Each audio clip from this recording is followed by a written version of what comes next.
Good day, everyone. My name is Denmark A. Zelda, and my group mates are Jury and Barrios, and I am going to present Chapter 17 Masculinity.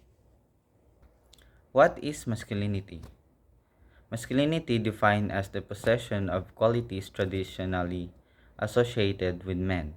This is still largely seen as a quality or trait that men either possess or other without. However, masculinity should be looked as an ever changing relationship with oneself, one's peers, and one's environment. Beginning of masculinity. Caro Gilligan noted that women socialized role as caregivers, tasked them with the responsibilities of caring for young children.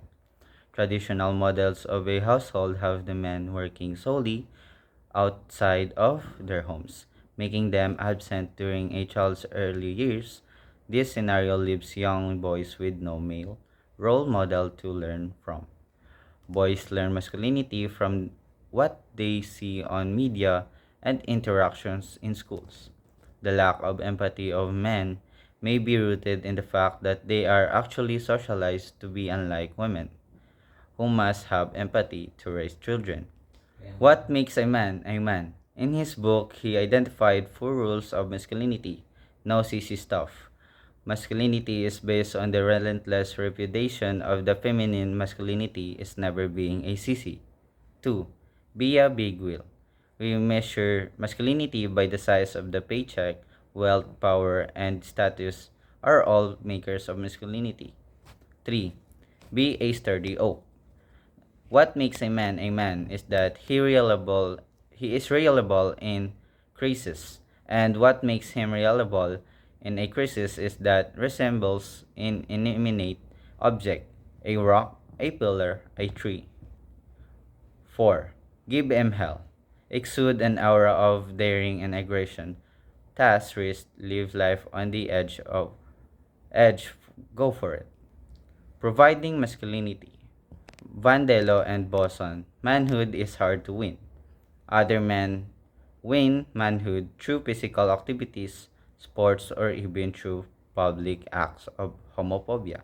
Some men will also avoid or even ridicule tasks that challenge their manhood, like doing activities normally done by women. Lad cultures, a variety of masculinities and cultures in UK university communities.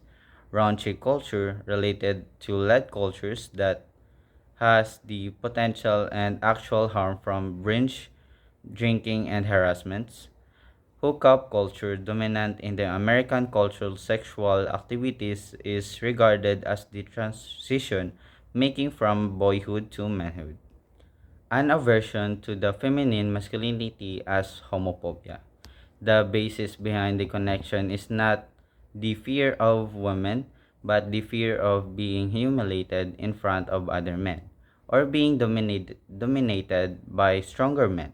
Homophobia is the fear that other men will unmask us, emasculate us, reveal to us and the world that we do not measure up and aren't a real man. Masculinity as power. The ever pervading fear of losing one's masculinity may be tied to the fear of losing power. Masculinity is about power. A masculine man is a powerful man who controls various resources. When the masculinity man is challenged, he loses power unless he defines himself.